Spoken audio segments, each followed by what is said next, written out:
Merci, l'équipe de louange. Nous allons, ces moments-là, nous prenons, parce que c'est vraiment important. On a parfois l'impression que la vie d'église, c'est juste venir le dimanche, chanter des louanges, et puis après rentrer chez nous. Et pendant que nous sommes là en train de chanter, de danser, parfois, il y a des frères et sœurs qui sont persécutés, mais qui aiment Dieu de tout leur cœur, et qui vivent des moments difficiles, mais qui ont besoin aussi de la prière, du corps de Christ. Parce que nous sommes tous, nous faisons tous partie du corps de Christ. Au ciel, on sera tous ensemble. Amen. Au ciel, on sera tous ensemble. Moi, j'ai toujours dit que, comme si ça nous donnait l'occasion sur la terre, comme si on était en stage, d'apprendre à se cohabiter, d'apprendre à vivre les uns avec les autres. Merci aux ados, merci Simona de partir avec les ados. Et les enfants, c'est avec Lucille. Merci. J'ai toujours l'impression qu'on est sur la terre en stage de cohabiter les uns avec les autres. Celles et ceux qui ont parfois du mal avec ça, je me pose simplement une question. Ça se passe comment au ciel? Si je ne parle pas à Franck, si je ne veux pas voir Franck, au ciel, alors qu'il sera là, ça se passera comment? Donc la grâce que le Seigneur nous donne, c'est aussi parfois de prier les uns pour les autres. Et ça tombe bien parce que dans le message que vous avez vu cette semaine, il y a un ami,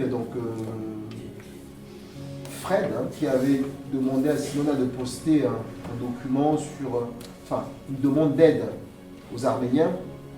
Donc je pense à un litchi ou un truc comme ça, donc vous regardez, ceux qui veulent effectivement, ceux qui ont le cœur touché, qui veulent faire un don, peuvent le faire sur ce lien.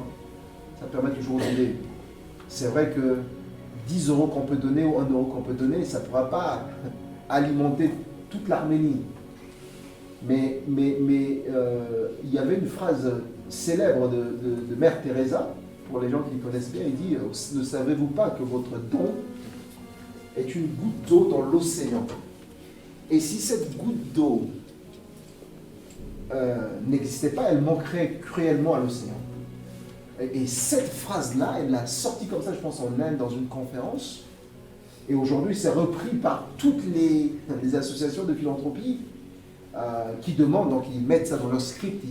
Quand ils disent, vous savez, Mère Teresa, et tout le monde donne, parce que ça touche tellement les gens. Mais ne donnons pas à cause de la Mère Teresa, mais donnons parce que Dieu nous bénit pour aussi bénir les autres. Amen. Ce matin, on va... Alors, c'est pas de notre habitude d'une personne de tout faire comme ça tout un dimanche. Mais c'est pas grave, le Seigneur est là, il conduit les choses. Ce matin, on va écouter la parole de Dieu.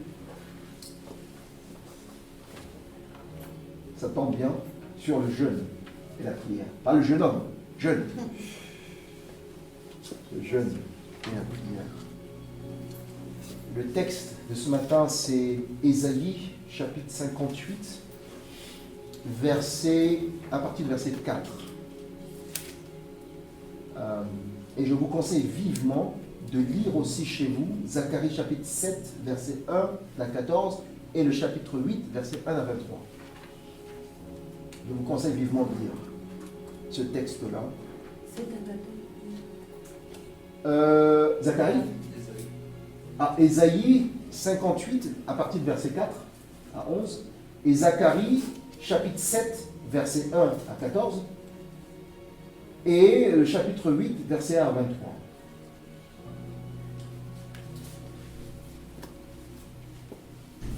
Je vais lire le texte de Ésaïe, chapitre 58, à partir du verset 4. Voici, vous jeûnez pour disputer et vous querellez, pour frapper méchamment du poing. Il y a d'autres versions qui disent, vous jeûnez et vous vous donnez des coups de poing. C'est sympa quand même. Les gens qui viennent jeûner, ils se donnent des coups de poing. Vous ne jeûnez pas comme le veut ce jour pour que votre voix soit entendue en haut. On jeûne, on prie, on veut que notre voix soit entendue, n'est-ce pas? Et là, c'est un constat sévère qui dit, mais vous faites tout ça et vous espérez que votre voix soit entendue en haut. Est-ce là le jeûne auquel je prends plaisir? Un jour où l'homme humilie son âme, courber la tête comme un jonc et se coucher sur le sac et la cendre. Ça, c'était dans la culture, en tout cas, de l'époque. Quand les gens jeûnaient, ils se couvraient la tête des cendres, ils se mettaient des sacs avec des pois, ils remplissaient des sacs avec des pois, et ils se... Alors aujourd'hui, c'est pas le cas. Jésus a très bien dit aux disciples, quand vous jeûnez, soyez nickel, quoi. Parfumez-vous, ne soyez pas trop triste. Matthieu 6, Jésus en a parlé. Voici le jeûne auquel je prends plaisir. Détache les chaînes de la méchanceté. Dénoue les liens de la servitude. Renvoie libre les opprimés. Et que l'on rompe toute espèce de joug. Partage ton pain avec celui qui a faim. Et fais entrer dans ta maison les malheureux sans asile. Si tu vois un homme nu, couvre-le. Et ne te détourne pas de ton semblable. Alors ta lumière poindra comme l'aurore, et ta guérison germera promptement. Ta justice marchera devant toi, et la gloire de l'Éternel t'accompagnera. Alors tu appelleras, et l'Éternel répondra. Tu crieras, et il dira, me voici. Si tu éloignes du milieu de toi le joug, les gestes menaçants et les discours injurieux, si tu donnes ta propre subsistance à celui qui a faim, si tu rassasies l'âme indigente, ta lumière se lèvera sur l'obscurité et tes ténèbres seront comme le midi. L'Éternel sera toujours ton guide, il rassasiera ton âme dans les lieux arides et il redonnera de la vigueur à tes membres. Tu seras comme un jardin arrosé, comme une source dont les eaux ne tarissent pas. Amen. On reviendra sur ce texte-là. C'est vrai qu'on ne peut pas parler, souvent on parle de jeûne, on parle du jeûne et on parle de la prière aussi. Jeûne et la prière.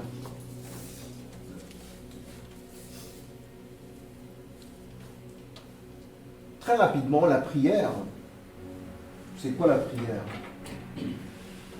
Nous, quand on faisait quartier libre, on ne disait pas aux enfants qui étaient avec nous, les enfants musulmans et tout ça, on ne disait pas « fermez les yeux, on va prier ». Nous, on parlait de Jésus, sans problème. Mais on dit « on va parler à Dieu ». Et ça leur parlait. On parle à Dieu. Et quand on dit « prier, c'est parler à Dieu », on a l'impression qu'on est dans une dimension de monologue. Mais quand on dit « prier, c'est parler avec Dieu », ça prend tout son sens. On parle, Dieu nous parle aussi.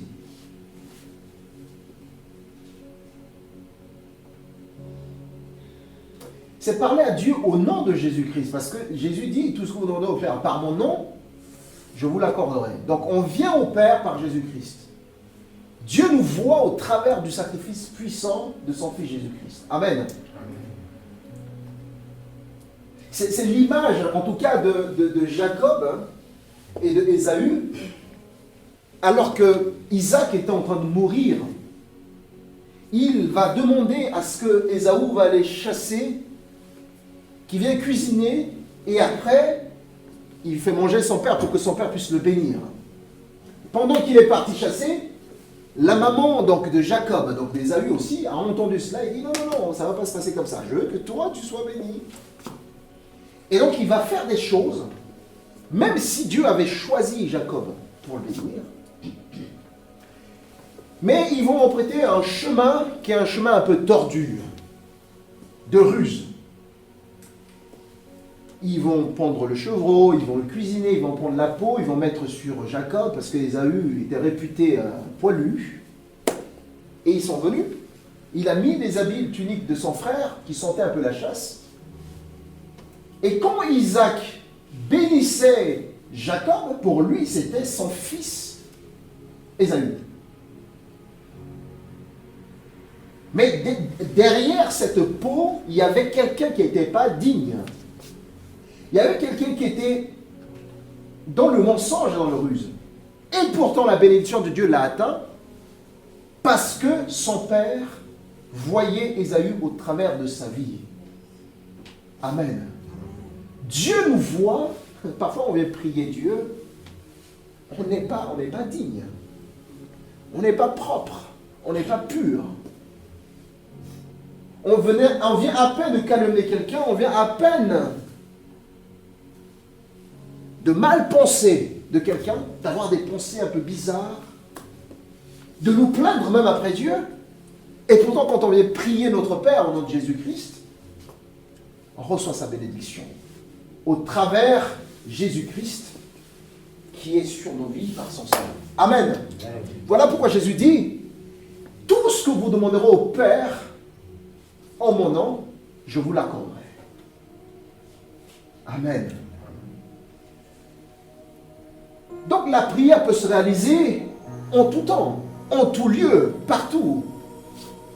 On peut prier dans la voiture, pas les yeux fermés bien sûr, parce que sinon on deviendra danger public. On peut être le meilleur intercesseur du monde, on dit Seigneur, voilà, j'ai cogné la voiture, j'étais en train de te prier. Non, là tu n'es pas responsable. On peut prier les yeux ouverts. D'ailleurs, prier les yeux fermés, simplement, c'est pour ne pas être déconcentré. Mais il n'y a aucune règle qui dit, quand tu pries, il faut fermer les yeux. Dieu t'entend quand tu fermes les yeux aussi. Moi, j'avais posé la question un jour, je discutais avec des leaders d'église, je ne dirais pas où. Il dit, ouais, c'est important de prier, parce que quand on prie et tout ça, je dis, mais attendez, ceux qui ne voient pas, ceux qui sont des non-voyants,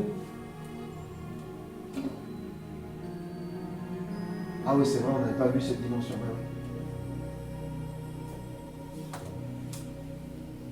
C'est pour ça que la parole de Dieu va nous inciter à prier. Prier sans cesse. On peut prier en groupe, on peut prier tout seul, chez soi. On peut prier en couple, si c'est possible. On peut prier en famille, si c'est possible. Mais ça ne vient pas dispenser notre temps de prière avec Dieu. On peut prier en couple, on peut prier aussi tout seul. Tout seul. Face à face avec Dieu. Avec son Père. On vient tout seul. Pour avoir ce temps d'intimité avec lui. Les disciples d'ailleurs de Jésus l'ont tellement vu prier qu'à un moment donné, ils voyaient que Jésus parlait tellement avec son Père. À un moment donné, ils nous ont posé la question à Jésus, apprends-nous à prier, quoi. C'est pas prier, apprends-nous à prier. Et Jésus va leur apprendre la prière de notre Père. Après, il y a d'autres qui est la structure de la prière. Qui dit, voilà, quand vous priez, adorez Dieu. Sanctifiez son nom, parce qu'il est grand, il est digne. Et après, vous apportez vos besoins et vous terminez la prière avec l'adoration. Mais n'oubliez pas la dimension du pardon. La prière de notre Père, un jour j'avais prêché dessus, je dis, il y a une partie souvent qui est difficile, qui dit pardonne-nous nos offenses comme nous pardonnons à ceux qui nous ont offensés. On ne se réalise pas. On dit à Dieu, pardonne-nous comme nous avons pardonné à ceux qui nous ont offensés. C'est-à-dire que si on ne pardonne pas, parce que c'est nous qui avons dit. On dit pardonne-nous comme nous pardonnons. Bon, ça se trouve qu'on n'a pas pardonné. Alors il dit, mais écoute, tu dis ça, mais tu n'as pas pardonné. Donc j'attends un peu. Quand tu le feras, je le ferai, pas de problème.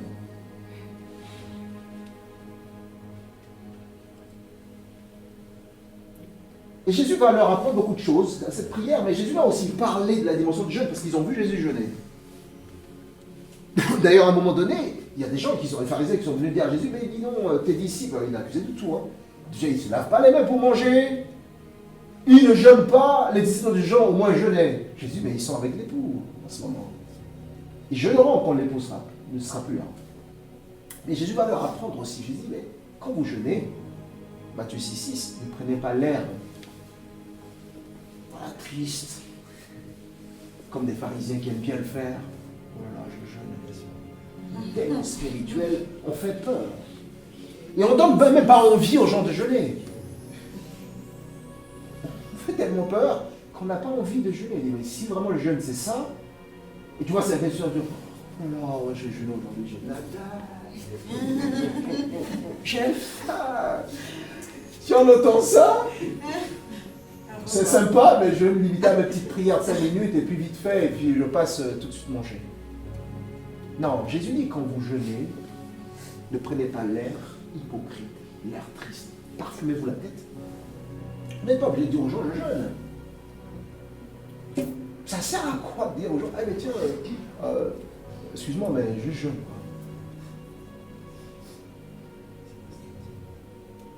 Ou on tourne juste là où il y a de la nourriture, on se sent bien que les copains vont manger des sandwichs, on arrive et tout ça, parce qu'on sait qu'on va nous proposer.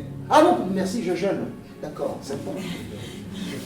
Et du coup, les autres disent, mais mince, alors nous, on est vraiment des incrédules, là, je ne veux pas du tout. Et lui, il est vraiment sanctifié, quoi, avec le Seigneur.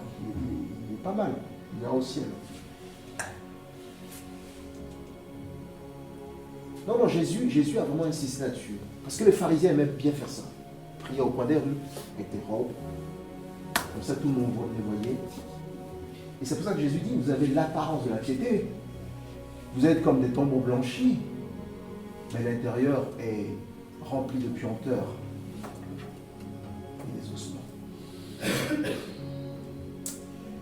Le jeûne, c'est la prière aussi. Alors, il y a beaucoup de personnes qui ont donné des définitions de jeûne. Moi, je vais citer quelques-uns. Calvin, par exemple, Jean Calvin, il dit jeûner, c'est affaiblir la chair. Pas le corps, mais la chair. En tout cas, l'homme ancien.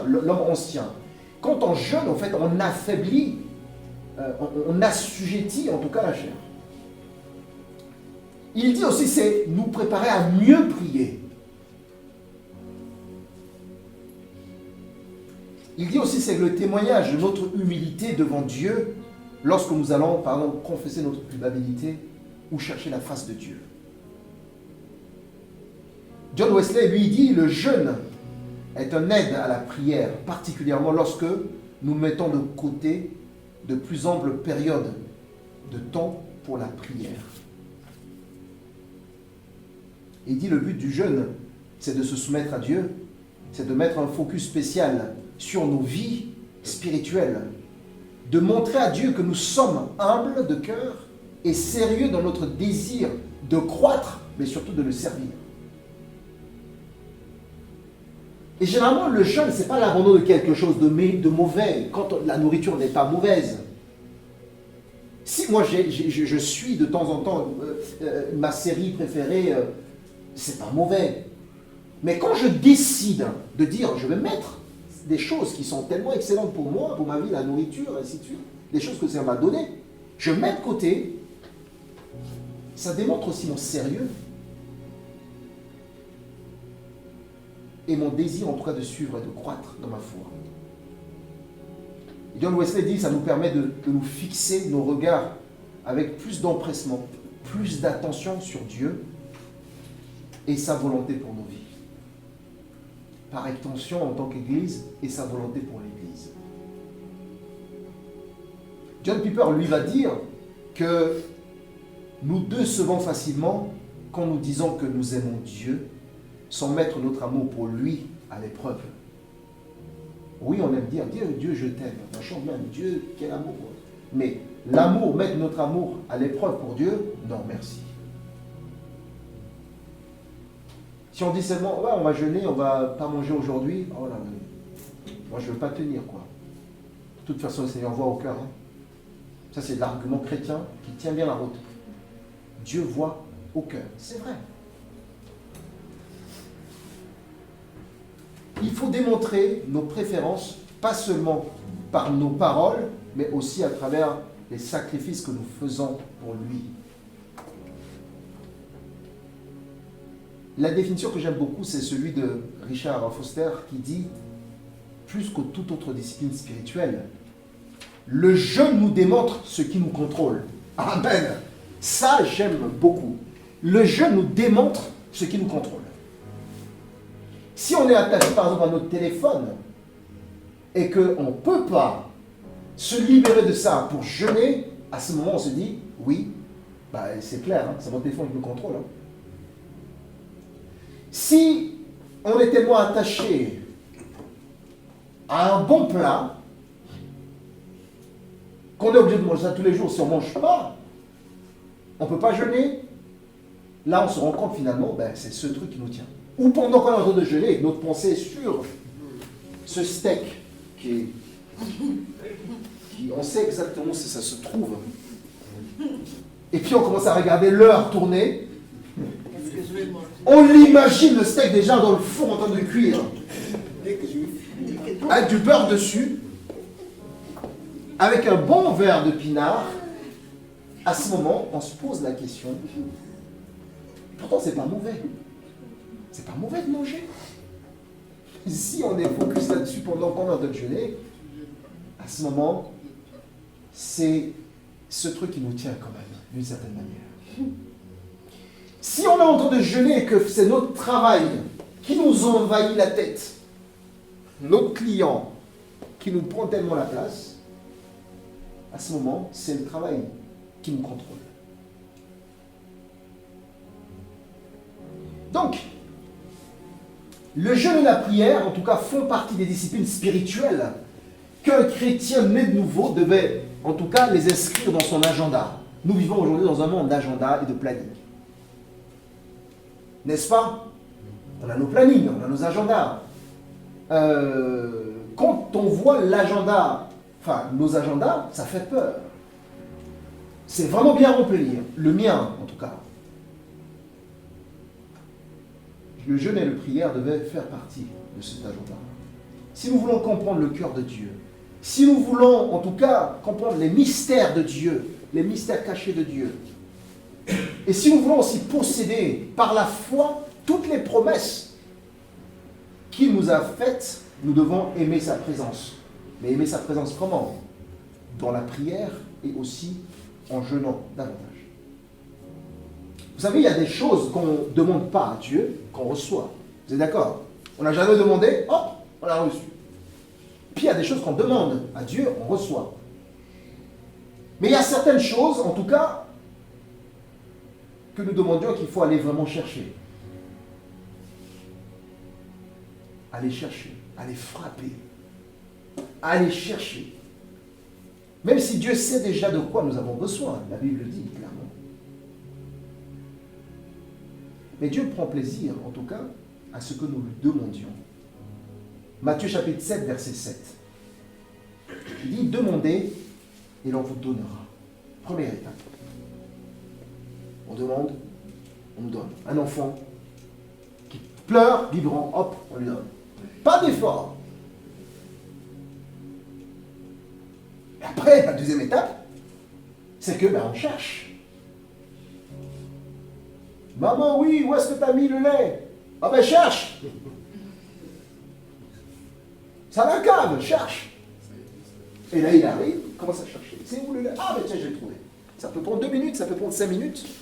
Il va passer par toutes les étapes, il va s'énerver, il va transpirer, il va commencer à dire des phrases. De toute façon, on ne trouve jamais rien dans cette maison. Et puis il va finir par trouver. Parfois, il commence à pleurer et donc les larmes envahissent les yeux. Et le lait est juste à côté. Il tourne en rond, il tourne en rond, il tourne en rond. Et puis quelqu'un arrive et dit, et c'est quoi à côté de toi? Ah ben oui, c'est ça. Et puis troisième étape, où, eh ben là, il se lève le matin, il va frapper. Par la foi, il ne sait même pas s'il y a des gens derrière la porte, mais il frappe.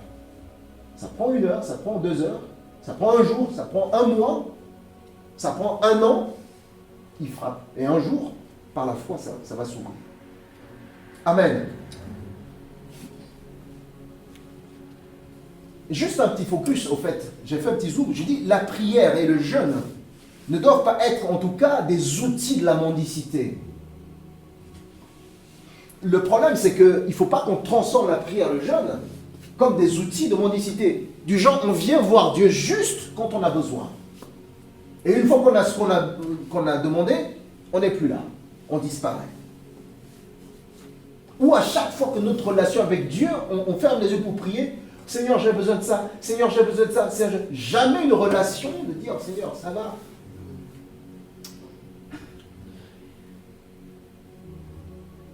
Qu'est-ce que tu veux me dire aujourd'hui? Vers qui tu veux m'envoyer aujourd'hui? Qu'est-ce que tu veux aujourd'hui bénir au travers de ma vie? Qu'est-ce que je dois faire que je n'ai pas pu faire?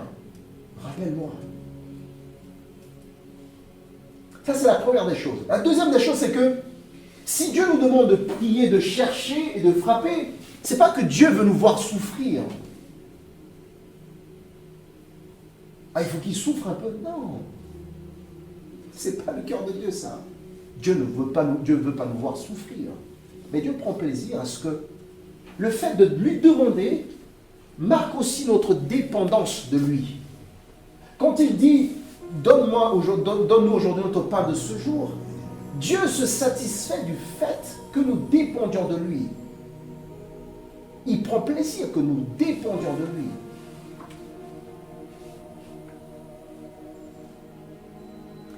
Troisième zoom, alerte que je voulais mettre aussi, c'est que il y a des enseignements des théologies aujourd'hui qui disent aux gens clairement de ne pas demander à Dieu.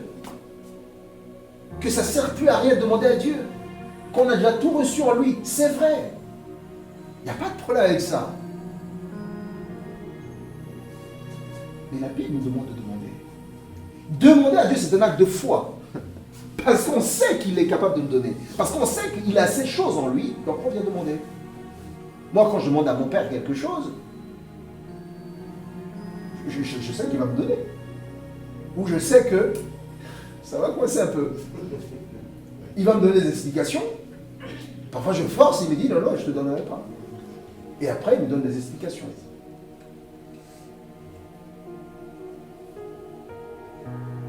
En fait, ces enseignements ne sont pas de dire que le chrétien ne doit pas demander à Dieu. Ça n'est pas biblique. Parce que justement, plusieurs versets dans la parole de Dieu nous demandent de demander. Pas d'être dans une relation de mendicité, parce que c'est une relation. Quand je suis en relation avec quelqu'un, dans cette relation-là, je prends de ses nouvelles, j'échange avec lui, et si j'ai besoin d'aide, je demande. À chaque fois ici, quand on termine le culte, je me souviens quand on déménageait, tout le monde me disait la même phrase. Marie, si tu as besoin de quoi que ce soit, n'hésite pas. Hein? Et tous celles que j'ai demandé m'ont aidé. Sont venus m'aider. Parce que je savais que si je demandais, les gens allaient venir m'aider. Et Jésus nous dit la même chose. Jésus dit, demandez, il vous sera accordé.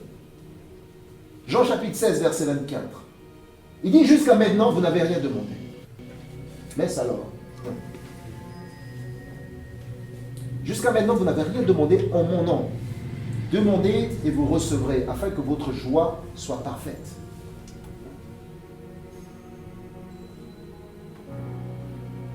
Jean chapitre 14, verset 13. Et tout ce que vous demanderez en mon nom, je le ferai, afin que le Père soit glorifié dans le Fils. Dieu répond à nos prières, pas pour notre propre gloire, mais pour la gloire du Père. Romains chapitre 8, verset 26. Le Saint-Esprit lui-même vient nous aider dans notre dimension de prière lorsqu'on demande. Il dit, de même aussi l'Esprit nous aide dans notre faiblesse, car nous ne savons pas ce qu'il convient de demander dans nos prières. Mais l'Esprit lui-même intercède par des soupirs inexprimables. Amen. Voilà pourquoi Paul va dire aux Philippiens, il dit, au lieu de vous murmurer, de vous inquiéter, de passer votre temps à tourner en rond, il dit, ne vous inquiétez de rien. Mais en toute chose, faites connaître vos pensées à Dieu par des prières et des supplications dans une attitude de reconnaissance. Et la grâce de Dieu qui surpasse toute intelligence gardera vos pensées et vos cœurs en Jésus-Christ. Dieu répond à nos prières. Pas forcément comme nous on l'entend. Et c'est ça qui est très important. Dieu peut dire oui, j'accède à ta demande. Dieu peut te dire non, c'est pas bon pour toi. Dieu peut dire, attends un peu. Pour moi, c'est une réponse.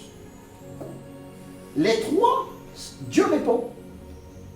Donc, si Dieu dit non, alors que moi je voulais, oui, bah oui, ça va faire mal sur le coup. Après, je comprendrai. Je me souviens, je vous ai témoignage ici en terminale. J'ai travaillé tellement, j'étais excellent en classe, j'ai bossé, donc tout le monde, les profs, me disent, ouais, mais s'il y a une personne qui a le bac qui nous technique, c'est toi. J'étais tellement fier. Ma famille fière. D'ailleurs, je planais à l'UC technique quand je passais, je dis, voilà, c'est moi le petit génie. Et j'ai loupé le bac du coup. Tout l'enseignement général était nickel. J'arrive pendant l'épreuve pratique, je suis tombé sur un TP, un TP qui était vraiment pas difficile. Et là, j'étais tellement rapide. Au lieu d'appeler les gens, j'ai dit non, je mets sous tension, boum, je crée un transfert. Note éliminatoire, terminé.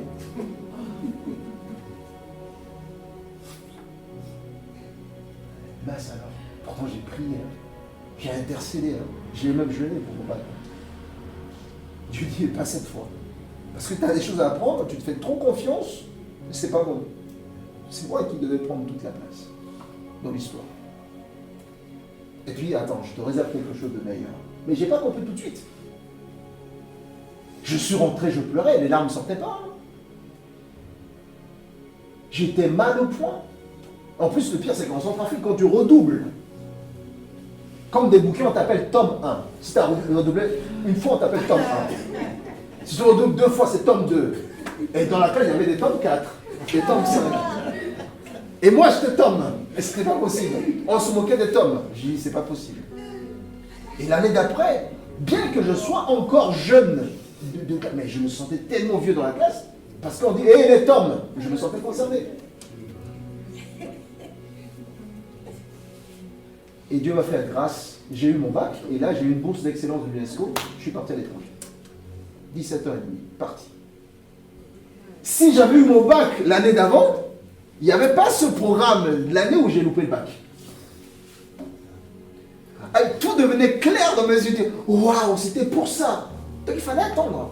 Et j'ai appris, vraiment à compter sur le Seigneur. Et le Seigneur a ouvert une porte royale, avec une bourse d'excellence, cette année-là.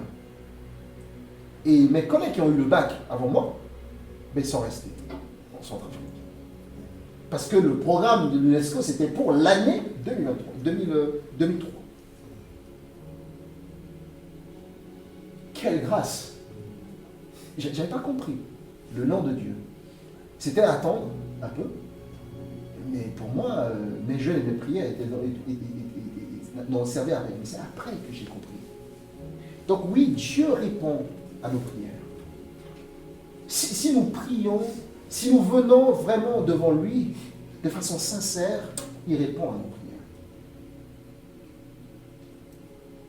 Demander à Dieu quelque chose, demander à Dieu par la prière en tout cas, nous est tellement bénéfique. Parce que quand tu pries et que tu as une réponse, ça vient massifier ta foi, ça vient augmenter, ça vient te permettre de développer ta croissance, c'est-à-dire que ça va te permettre de croître et de développer surtout ta confiance en Dieu. Vous vous souvenez Jésus devant le tombeau de Lazare, quand il est venu prier pour dire Lazare sort, il dit Père, je sais que tu m'exauces toujours. Mais ce n'est pas pour moi que je prie, mais c'est pour la foule. Parce que Jésus avait l'habitude de prendre du temps avec son Père, de prier, de jeûner, et il savait que son Père lui répondait toujours. Et quand il disait ça, il ne le fait pas, il ne mentait pas. Il dit Père, je sais que tu m'exauces toujours. Une fois qu'il a dit ça, il va dire Lazare sort, et Lazare est sorti. Donc, lorsque nous prions Dieu et que nous avons des réponses, ça vient augmenter notre foi et notre confiance dans le Seigneur. Lorsque vous priez pour qu'il y ait quelqu'un qui est malade et qui est guéri, en fait, ça vient massifier votre foi et ça vient vous encourager pour que demain, vous n'ayez plus peur. Vous voyez quelqu'un qui est malade, vous allez foncer prier pour lui. Parce que vous avez déjà vu que Dieu a exaucé votre prière à un moment donné. Amen.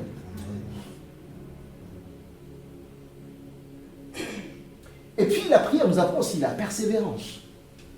Ça, c'est des mots maintenant qu'on va sortir dans le dictionnaire. Hein. En Occident, en France, on est plus persévérant. On est rentré dans une culture de fast-food. On veut tout de suite et maintenant. Tout de suite. J'ai faim, allez, McDo, hop, terminé. On n'a pas le temps de prendre du temps de cuisiner du gigot, ça mijote, le feu doux, hein? Ah ouais, ça mijote. Et puis on sent l'odeur qui monte. On sent l'odeur qui monte, ça prend du temps. Les légumes, on les coupe soigneusement, on les lave bien. Non, on n'a plus de temps. On est tellement pressé. J'ai faim, McDo, terminé. On ne réfléchit pas. 5 minutes, on a ce qu'on a mangé. Tout va vite. Même les animaux, on accélère leur croissance, on va vite. Le poulet, 2 semaines, ça y est, c'est prêt, on mange. Tout va vite. Et après, on ramasse des maladies. Derrière, on se pose des questions. Mais d'où vient ce truc? On est dans l'accélération. Et la prière, on a amené cette culture à l'église. On veut tout de suite. Et tu dis, oh, c'est moi qui tiens le... C'est moi qui tiens. Amen. Amen. Il y a des exemples bibliques des gens qui ont prié, qui ont jeûné avant nous. Dans l'Ancienne Alliance, dans l'Ancien Testament, il y a des personnes qui ont prié, qui ont jeûné. Vous vous souvenez de Anne, Madame Elkana, la maman de Samuel?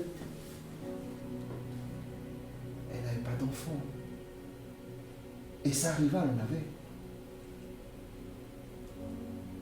Comme si ça ne suffisait pas. Elle se moquait de Anne. Elle n'avait pas d'enfant. D'accord, je ne savais pas, t'as d'enfant, c'est bon. Elle en rajoute. Mais Elkana aimait sa femme. Elkana dit, mais écoute, je te donne beaucoup de choses, là, tout ce que je te donne. Moi-même, il ne comprenait pas, Elkana était dans le truc. Ouais, je te donne.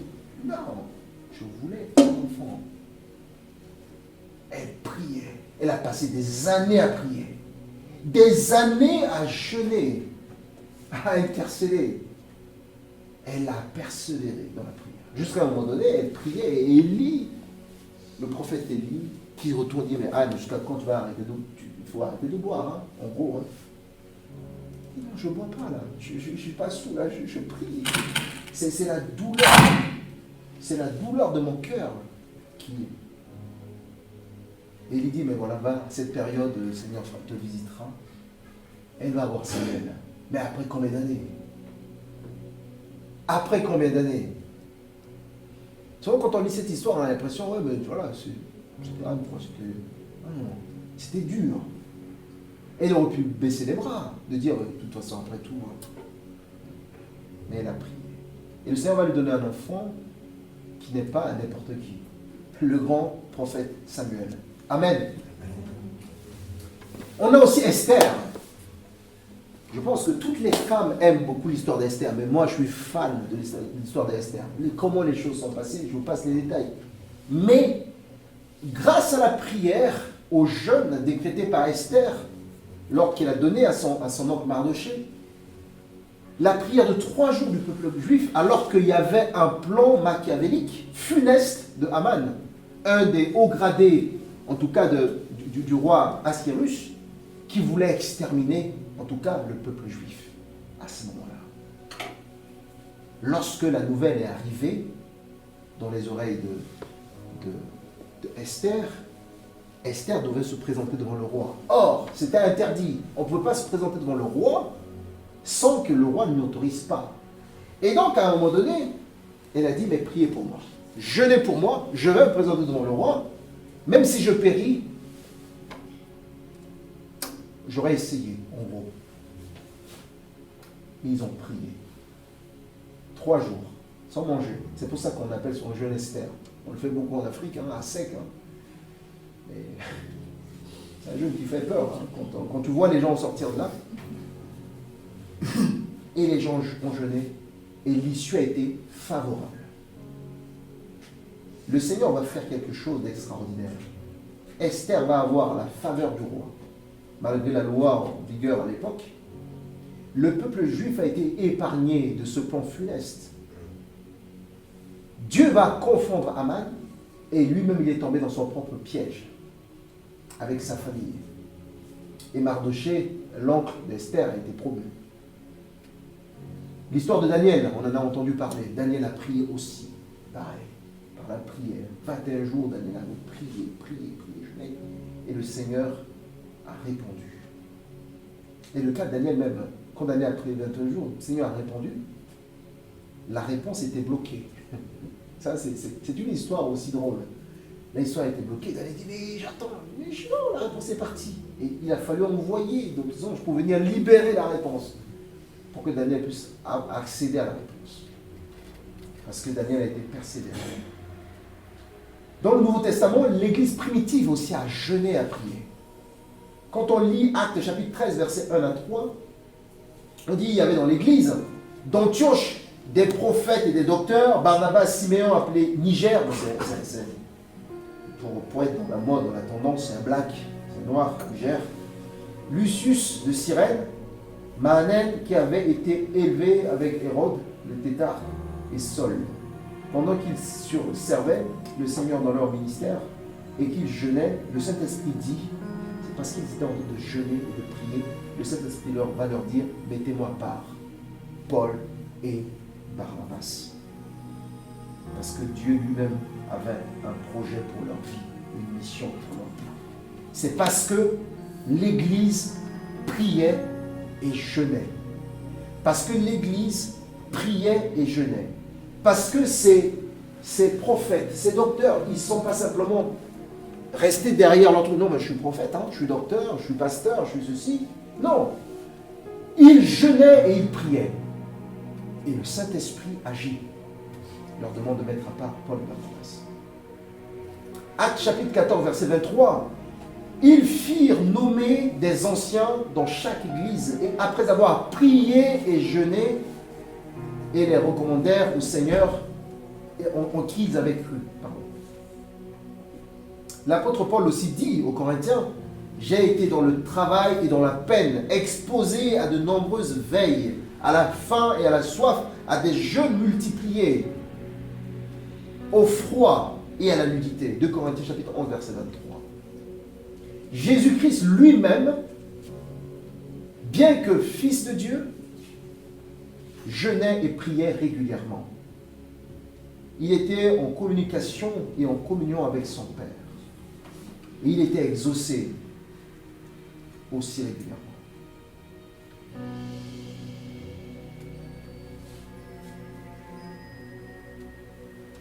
Jésus, lorsque les disciples de Jésus ont échoué devant la guérison du jeune lunatique,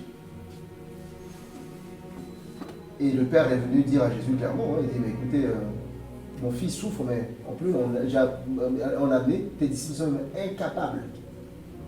Il les a descendus devant Jésus. Ils sont incapables de pouvoir le guérir. Mince, ils ont prié. Mais parce que eux, ils voulaient guérir ce jeune homme par expérience.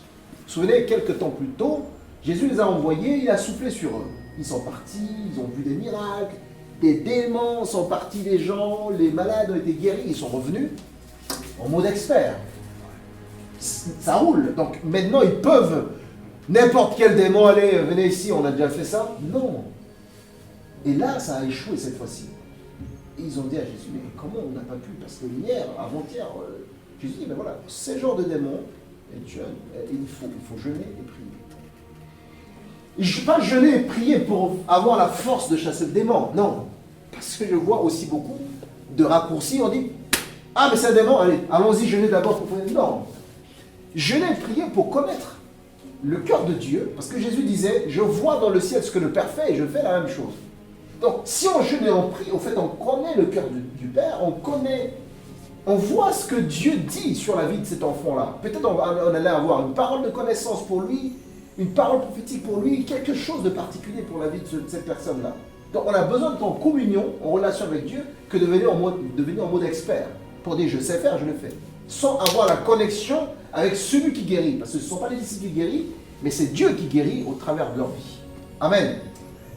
Donc s'ils se coupent de la source, ils ne sont pas informés de la source, ils ne reçoivent aucune information, l'expertise ne fonctionne pas assez vite. Voilà ce que Jésus leur a dit. Ce genre de démon, ne peut partir que par le jeûne et la prière. La question, c'est que, en tant qu'Église, on veut avoir une Église puissante ici. On veut avoir une Église avec une croissance numérique extraordinaire, une croissance spirituelle extraordinaire. Et pourtant, on ne prie pas, on ne jeûne pas. Moi, le premier, hein.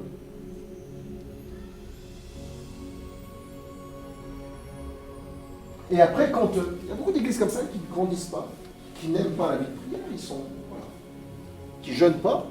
Et puis quand on regarde à côté, il y a une église qui jeûne, qui prie, qui passe du temps devant Dieu dans la souffrance, et l'église grandit, on devient jaloux, on commence à critiquer. Ah, là-bas, la doctrine est un peu bizarre. Ils ne sont pas forcément sur le bon chemin. C'est un peu... Oh, vous savez, Jésus dit, étroite la rue qui va à la perdition. Quand il y a beaucoup de monde comme ça, on craint un peu. On est simplement jaloux. Bien sûr qu'il y a des fois, il y a des dérives dans des assemblées, mais la vérité, parfois, c'est qu'on est jaloux. On refuse d'utiliser les outils que Dieu nous donne pour son œuvre. Oui, c'est Jésus qui bâtit son église, mais il bâtit avec les ouvriers que nous sommes. Donc les ouvriers, on est dans le champ, on doit communiquer avec le maître d'œuvre pour dire, bah, écoutez, faites ceci, faites cela. Mais si on refuse, on est ouvrier dans le champ, avec nos bottes, avec nos trucs, on a les outils en main. On n'a pas d'instruction, on n'entend pas le maître d'œuvre, il nous dit de couper à droite, on coupe à gauche, ou il dit de couper, on ne coupe pas du tout, ou on ne communique même pas du tout, on ne l'a jamais appelé. Voilà, on est là, on tourne en rond.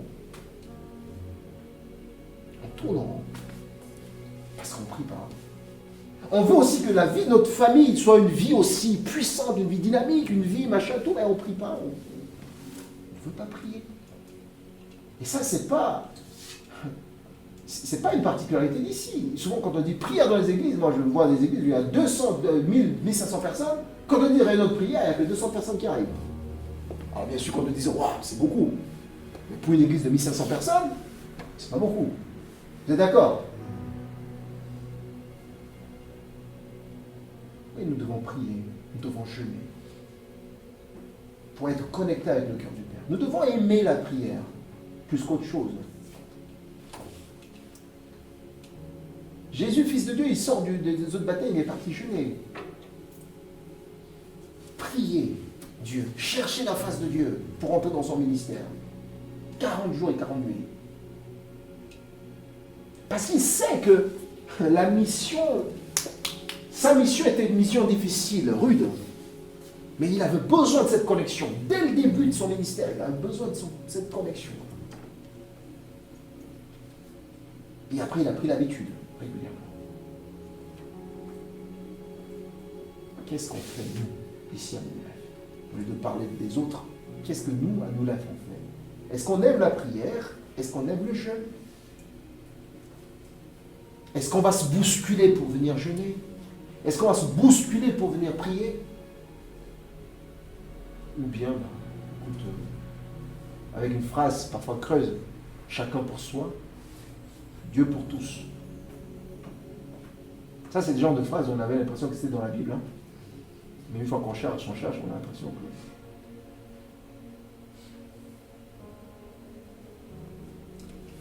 que... Et le verset qu'on a lu, le texte qu'on a lu tout à l'heure, c'est...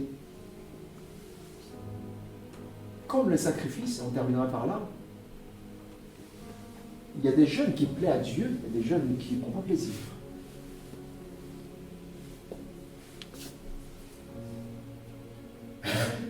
S'il y a des jeûnes auxquels Dieu prend plaisir, il y a des jeûnes auxquels il ne prend pas plaisir. Donc tout à l'heure, on a lu, il avait cité,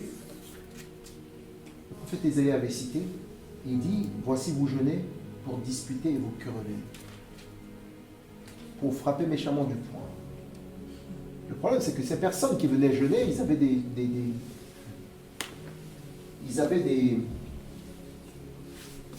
des esclaves chez eux.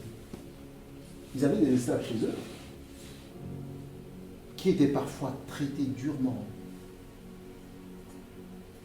Mais comme c'était quelque chose de très ritualisé, il fallait jeûner, machin, tout ça, après qu'il a fini de taper peut-être sur ou insulter ou parler méchamment à son serviteur, à son esclave, il allait jeûner. Et en allant même jeûner, parfois, vous vous souvenez du bon samaritain, là, l'histoire du bon samaritain, où il y a des religieux qui passaient, parce que c'était, le sabbat s'approchait, il s'est détourné de lui. Il y en a d'autres comme ça qui arrivent pour aller jeûner. Sur leur chemin, ils voient des gens qui ont faim, qui ont soif, qui sont nus, et qui ne s'arrêtent même pas. Ah, mais je suis pressé, là, je vais au jeûne, là. Seigneur, tu sais très bien que je suis en retard, donc il faut que je... Hein. De toute façon, je ne pourrais pas changer, on dit quoi, enlever la misère du monde. Il y a une phrase qui dit souvent, je ne peux pas... On ne peut pas porter toute la misère du monde. Mais personne ne vous demande de porter toute la misère du monde. Personne ne nous a jamais demandé un jour de porter toute la misère du monde. Est-ce que, moi, j'ai jamais entendu Dieu crier dans le ciel, celui-ci est mon fils bien-aimé, alors va, porte toute la misère du monde. Dieu m'a jamais demandé ça. Peut-être vous, moi non. Par contre, celui que je peux voir, qui est en face de moi, lui, ce n'est pas toute la misère du monde. C'est un individu isolé qui a un problème. Au lieu d'aller dire, ben, je vais jeûner, apprenons d'abord à prendre soin de celui-là, que Dieu nous a mis expressément sur notre voie. Il y en a plein comme ça, dans nos cités, dans nos quartiers, on croise, au travail. Donc une église qui n'est pas remplie de compassion envers ces personnes délaissées, envers ces personnes, en tout cas, marginalisées, envers ces personnes, on a parlé d'asile ici. Parfois on dit, ben ouais, attendez, il y a des vrais asiles, il y a des faux asiles, il y a des vrais gens, c'est pas notre problème.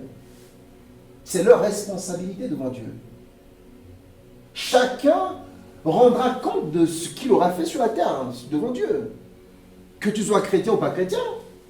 Si tu as menti que tu es un asile, ben, nous on ne sait pas. Notre responsabilité, c'est de t'aider. Après, tu te débrouilles avec Dieu. En tout cas, le jour où tu seras devant lui, tu rendras compte. Pourquoi est-ce que tu avais dit que tu es machin alors que tu ne l'es pas du tout? Ah ben là, tout le monde en voit. Ah ben là, ouais, trop tard. L'église de Dieu doit être une église compatissante. Une église remplie de justice. Et dans Zacharie, il dit, nous avons besoin de nous repentir. Nous avons besoin de nous repentir. Et nous avons besoin aussi de faire attention aux fausses motivations dans nos prières, dans nos temps de jeûne. La question c'est est-ce que nous avons besoin, est-ce que nous voulons être une église qui prie Dieu, une église qui jeûne, une église qui cherche la face de Dieu ensemble? Est-ce que nous avons besoin de ça? Parce que c'est comme ça qu'on pourra grandir. C'est comme ça que l'église ira de l'avant.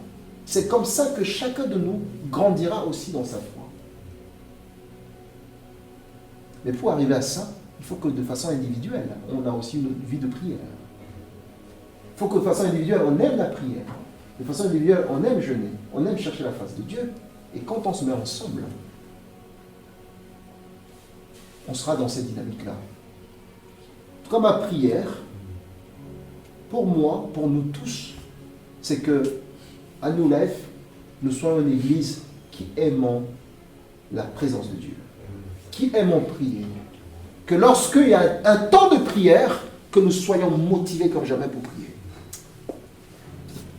Franck se souvient, avant, on avait une fois par mois, on jeûnait. Bon, on était sur Zoom, on le faisait quand même. Une fois par mois, on jeûnait. Je ne sais pas pourquoi, on a abandonné, on est passé à côté, je ne sais pas pourquoi. Ma prière, c'est que nous renouons à ces choses. Pendant le temps de Zoom, alors qu'on était connectés à distance, on priait, on n'était pas nombreux à l'époque. Mais parce qu'on a prié, on a jeûné, le Seigneur, lui, il ajoute à l'église. Aujourd'hui, on est plus nombreux que ce qu'on était sur Zoom. Donc si on veut que le Seigneur continue à nous parler en tant qu'Église, aimons la prière, aimons sa présence. Autant au milieu de nous, comme il disait, la querelle, autant au milieu de nous, toutes ces formes de choses, effectivement, qui empêchent le Seigneur de ne pas nous exaucer. La Bible nous dit que si 2 personnes sur la terre, en tout cas, ça semble se mettre d'accord pour demander quelque chose, Dieu accorde. On est plus que 2. Ma prière, c'est que nous soyons unis de cœur, et que nous aimions la prière, et que nous soyons ici, par la grâce de Dieu, aussi des catalyseurs de prière pour cette agglomération. Que Dieu nous bénisse. Amen.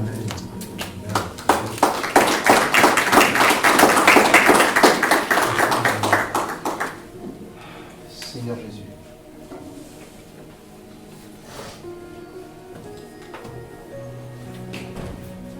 Pardon pour chaque fois où nous avons manqué et nous sommes privés, Seigneur, de cette relation avec toi. Nous avons fait le choix délibéré de ne pas parler avec toi. Ou parfois nous venons simplement parce que nous avons des doléances à te donner. Et la relation avec toi ne nous intéresse pas. Père, pardon pour ça. Pardon pour chaque fois où, Seigneur, nous avons aussi jeûné, Seigneur, de façon charnelle. Nous ne voulons plus, Seigneur, vivre comme ça. Voilà pourquoi nous prions, Seigneur, que tu puisses, Seigneur, vraiment nous exciter à l'amour, Seigneur, de ta présence, à l'amour, Seigneur, de la prière. À des temps de privation, des temps où nous sommes prêts à faire des sacrifices pour chercher ta face. Parce que c'est comme ça, Seigneur, que nous saurons, Seigneur, ton cœur, et nous saurons, Seigneur, ta volonté pour le travail que tu es en train de faire ici, Seigneur, à Rouen, dans le cadre de cette implantation.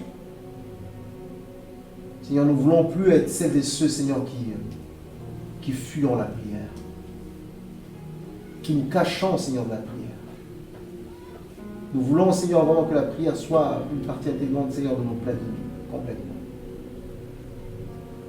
Je te demande pardon pour moi-même, Seigneur, mais je prie de façon générale aussi pour ton Église. Donne-nous la soif, donne-nous le goût, Seigneur, d'aimer ta présence et de prier. C'est comme ça, Seigneur, que tu feras des grandes choses avec chacun de nous ici, mais tu feras aussi des choses, Seigneur, pour cette ville. Parce que, Seigneur, ça n'est pas notre œuvre. Donc, nous ne voulons pas, Seigneur, influencer cette œuvre avec nos pensées personnelles, avec nos pensées charnelles, avec nos pensées humaines. Mais nous voulons, Seigneur, vraiment être en connexion avec toi. Pour que, Seigneur, tu puisses nous dire exactement ce que toi, tu veux, Seigneur, dans cette construction que tu es en train de faire ici. Viens enlever, Seigneur, nos suffisances. Viens enlever, Seigneur, nos comportements parfois qui sont difficiles. Apaise nos cœurs, Seigneur. Guéris nos cœurs. Guéris nos vies. Pour que nous soyons, Seigneur, aptes à la prière. Que ton nom, Seigneur, soit béni. Que ton nom soit exalté. Au nom de Jésus. Amen. Amen.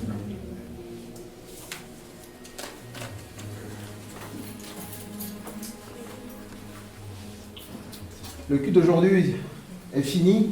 Juste quelques annonces. Dimanche prochain, on reçoit la visite de William Perrier qui vient de Lyon, qui est aussi un des anciens là-bas. Aujourd'hui, c'est lui qui est devenu responsable de toute l'équipe des anciens. Il viendra prêcher ici. Et puis le 21, on recevra la visite aussi de Jonathan Ledoc, qui est le responsable, en tout cas apostolique, de la famille Gougrand, dans laquelle nous, on fait partie. Ils travaillent en équipe. Il viendra pour une réunion à Lyon et il a à cœur de passer le voir. Donc c'est vraiment une grâce aussi de l'avoir. C'est vraiment un frère qui a beaucoup reçu du Seigneur. Malgré sa position dans la société, il est ministre des Affaires étrangères de Guernesey. Mais quand tu le vois, voilà, c'est vraiment quelqu'un rempli de l'amour pour Dieu et de feu pour le Seigneur. Et qui viendra avec sa femme Judith pour le week-end 21-22. Juste sur la table là-bas, Sébastien a fait ces flyers-là, qui est posé là-bas. Donc, si vous avez besoin de prendre, vous prenez, parce que parfois vous rencontrez des gens, vous ne savez pas quoi leur dire, les inviter. Un support comme ça peut être sympa aussi, de les inviter à la célébration. Pour le conseil, deuxième conseil de l'Église, vous aurez les informations sur le groupe, en tout cas ceux qui sont concernés, peut-être dans 2 semaines. J'espère que je n'ai pas oublié quelque chose. Mardi, il y a une autre prière sur Zoom. et en présentiel, hein. En tout cas pour celles et ceux qui le peuvent. Voilà. Merci beaucoup. En tout cas, soyez bénis et très bon dimanche.